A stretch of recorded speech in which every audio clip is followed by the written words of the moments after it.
Last year, I talked about lightening up your pack load. This year, it's all about ultralight. Maybe a nebulous term, but I consider ultralight carrying a basic pack weight of under 10 pounds. Add food and water and your total pack weight will of course be higher, depending on the situation.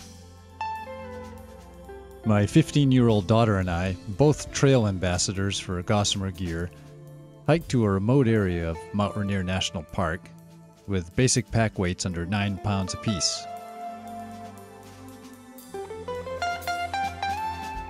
This 3-day hike incorporated challenges like heat, starting temperatures in the 90s, chilly nights, camping above 5,000 feet, scrambling, bushwhacking, a dry stretch where we carried extra water, and voracious bugs. So our equipment couldn't skimp on addressing these issues. I'll inventory all of our gear, and you can decide if any of these techniques could apply to your backpacking needs or desires.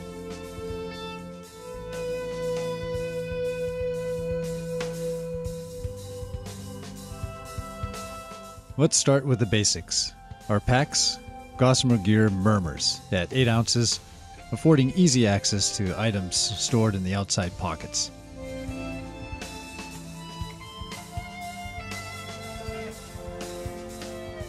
Nightlight sleeping pads at about 3.5 ounces, which also serve as the back or supporting panels for our packs.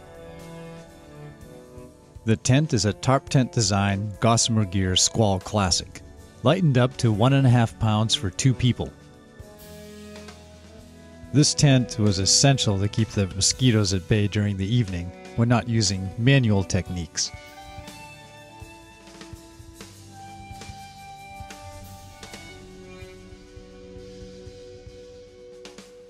For sleeping bags, we used something a little different. Blizzard Survival long jackets, which we wore backwards with our feet at the head end. These 12-ounce bags were just adequate for the chilliest period in the early morning before sunrise, and they are immune to water, grit, and body oils. However, they just don't pack very small. Since there were 2 of us, we could split the load a little. I carried the tent, my daughter the rear pole and stakes, and the Gossamer Gear ground sheet. One of our Gossamer Gear trekking poles was used as the front support. These poles, my Light Trek 3s at less than 5 ounces a pair, and Cassie's adjustable Light Trek 4s at just over 6 ounces, were not included in the basic pack weight.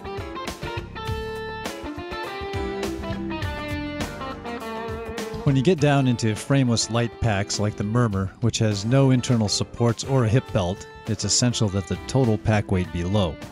These packs are not designed to carry heavy loads, but consequently can be much lighter themselves.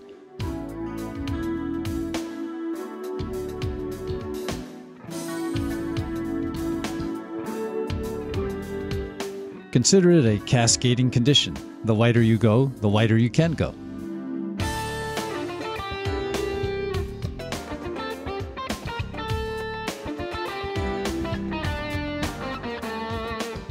Much of this hike was off-trail, with tricky scrambling on loose rocks, bushwhacking alpine trees, or boulder scrambling, and the small profile packs and light loads meant our packs were not shifting on our backs or interfering with the terrain negotiating process, which had its own challenges.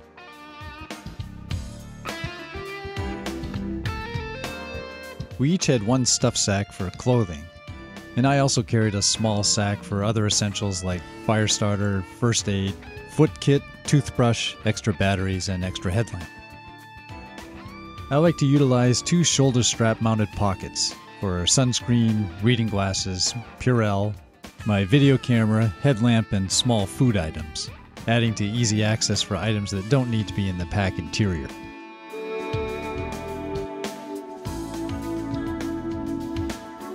Our food was packaged for each day, with 1 package for extra snacks. I don't include food in the basic pack weight, and this will vary depending on the trip. Somehow I always ended up with the full bags as the hike progressed.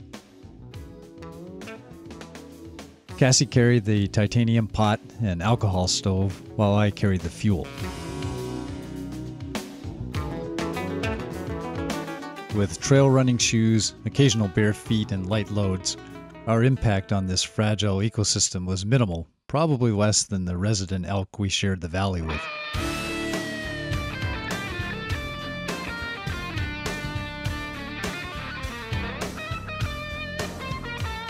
The fields are wet, with a number of springs feeding the ponds.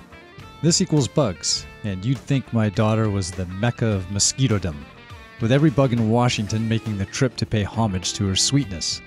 Bug juice and bug medicine essential.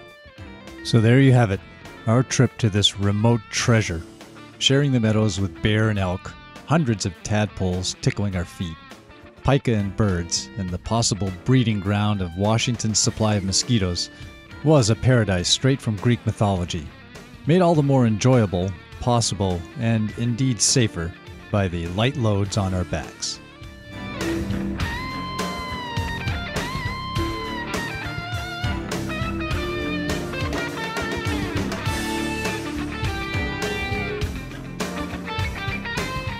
Of course, the next step would be going hyperlight, but that's another subject.